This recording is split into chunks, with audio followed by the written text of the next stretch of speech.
All right, Saagar, what are you looking at? Well, we have talked a lot here over the years about Joe Biden's age. It's perhaps the most fraught personal thing about the man.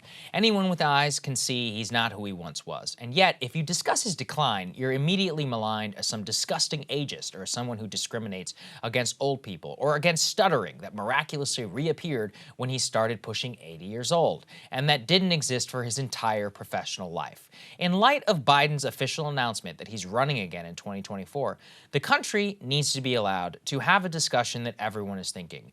Is it responsible to put someone in the Oval Office who will be pushing 87 years old if he were to leave in January 2029?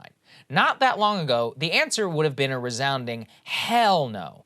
In 1984, there was a serious debate in this country as to whether Ronald Reagan should be allowed to serve a second term. He was a spring chicken by today's standards, only 73, the oldest president ever at the time, and he had to prove that he could handle the job for another 4 years. Reagan's first debate with Walter Mondale did not go well. He appeared aloof and he was tired. The campaign actually brought it up, and his doctor made a blunder in saying that Mr. Reagan was in excellent health but was, quote, tired after his first debate. It made him just look older and more feeble than he was. Reagan and his advisor Roger Ailes, who would later go on to create Fox News, understood that he had to make it clear to the American public. He was not only with it, but he still had a killer instinct. And it culminated in one of the most famous moments in American political history. Let's watch. Your question to President Reagan. Mr. President, I want to raise an issue that I think has been lurking out there for 2 or 3 weeks and cast it specifically in national security terms. You already are the oldest president in history, and some of your staff say you were tired after your most recent encounter with Mr. Mondale. I recall yet that President Kennedy had to go for days on end with very little sleep during the Cuba Missile Crisis. Is there any doubt in your mind that you would be able to function in such circumstances? Not at all, Mr. Truitt, and I want you to know that also I will not make age an issue of this campaign. I am not going to exploit for political purposes my opponent's youth and inexperience. That was it. He even made his opponent laugh. The country loved it, and he won one of the biggest victories in history. Of course, maybe that shouldn't have been enough, though, because when Reagan left office, he abruptly retired from public eye, and he'd been suffering from the onset of Alzheimer's or dementia. There were a lot of questions about that. The facts are still unclear, as the Reagan family still today smarts at any suggestion that he did so while in office, but the example remains apt. Ronald Reagan, when he left office, was 77 years and 349 days old. That was on the day he left. Biden, on the other hand, was 78 years and 61 days old the day he took the oath of office. Extraordinarily old from day one. And years later, he is asking us to entrust him not with 1 or 2 more years of some ceremonial chairman emeritus role, but the most powerful and demanding job in the world. Consider what most Americans at Biden's age are actually doing. The average age of a nursing home patient in the U.S. today is 81 years old, 1 year younger than the age he would be when he starts his second term.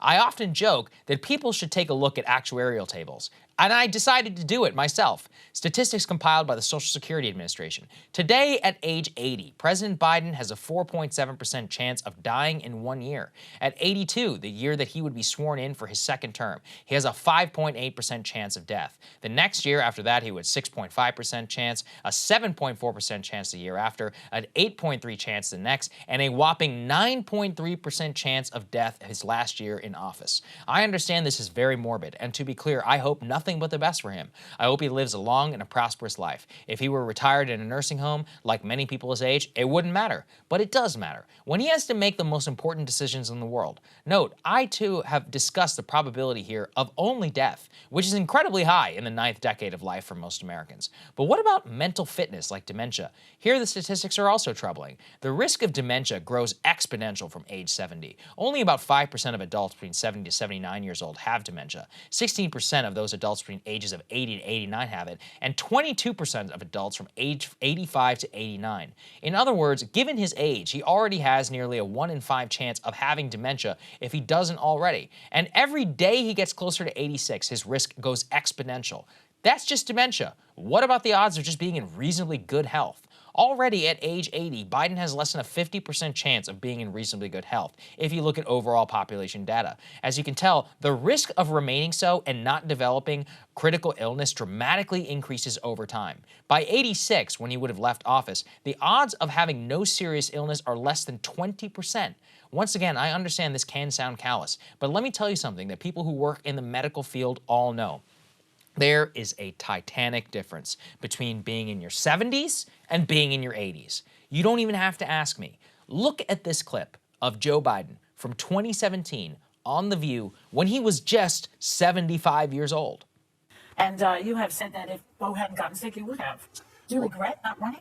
No, I don't. It was the right thing to do for me and for my family. And look, Bo wanted me to run, and Hunt and Ashley, they all did. And when Bo passed, Hunt called a family meeting and said, look, we Bidens always do better under pressure. Why don't we use this as a way to rally and stick together and fight through this? And so about August, I said, okay, I'll go look at it. I'll look at it. And I went out to go to the mayor of Denver, who's a great friend and a supporter, wanted me to run. He's still there. And I landed at Buckley Air Force Base, a military base. And I got off the plane, make a long story not quite so long, there was a whole group of military guys and women at a rope line. I ran over to shake hands, tell them how much I appreciated them. He's not the same man. I've got eyes and ears, as do most of you. It's not fun to think about this, and that's a moving story. But people near their last years in life, they have a responsibility to themselves and to others. You gotta be honest about your limitations.